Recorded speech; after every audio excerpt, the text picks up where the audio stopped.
O ministro André Mendonça tomou posse ontem como integrante efetivo do Tribunal Superior Eleitoral. Janaína Camelo.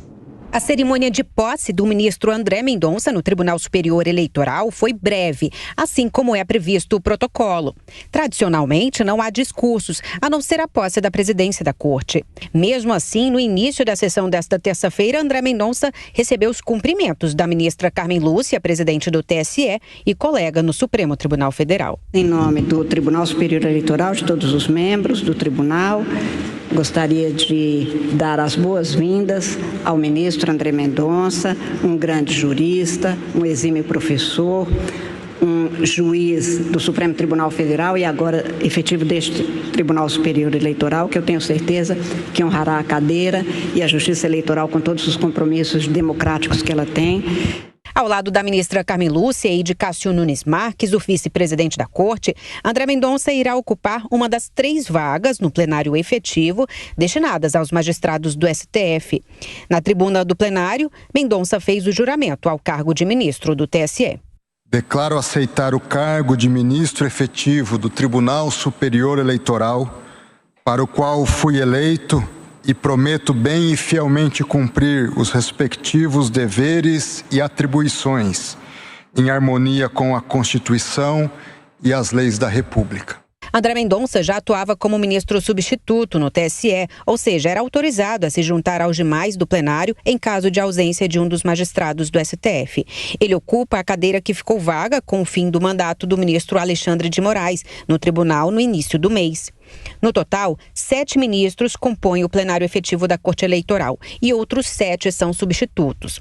Dos titulares, 3 são eleitos dentre os membros do STF, 2 ministros são eleitos dentre os magistrados do Superior Tribunal de Justiça e 2 ministros são nomeados pelo presidente da República, escolhidos entre 6 advogados de notável saber jurídico e idoneidade moral, indicados pelo STF.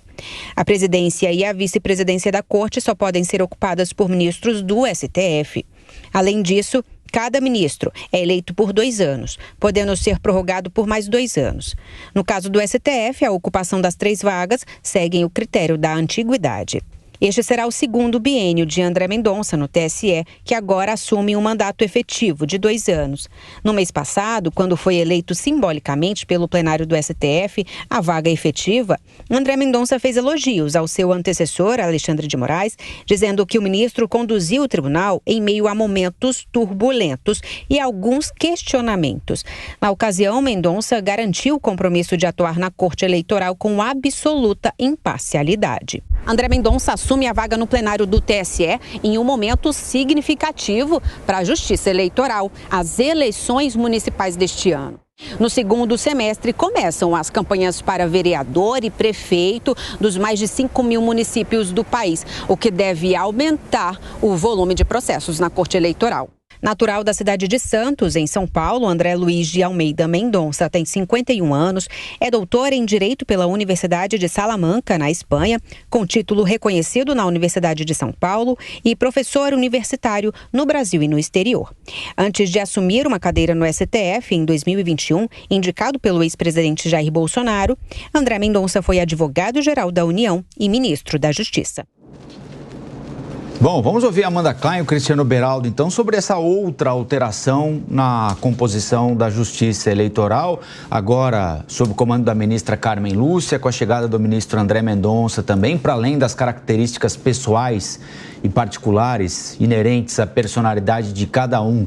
O conteúdo, aquilo que a Justiça Eleitoral observa, aquilo que a Justiça Eleitoral tenta negociar de acordo com as Big Techs, por exemplo, e a forma como a Justiça Eleitoral se posiciona diante de determinados conflitos, muda substancialmente na sua avaliação, Amanda? Colombo, eu entendo que talvez será uma justiça eleitoral menos ativa e que só vai responder quando for provocada.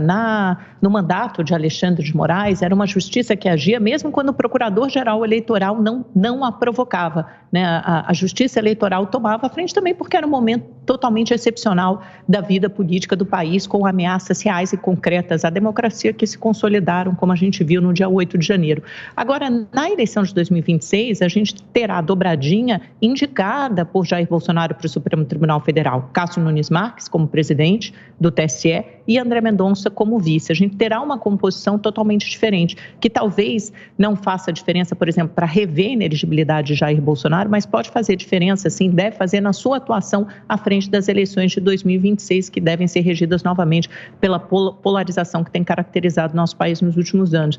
Isso significa, o André Mendonça falou num evento em Curitiba, na segunda-feira à noite, que desinformação, conceito de fake news é um conceito muito aberto e que não é simples aplicar a lei, significa que o tribunal talvez haja menos nesses casos de fake news ou até de uso da inteligência artificial. Vamos ver como é que vai ficar, mas tendo a acreditar que será um tribunal muito mais contido e menos atuante.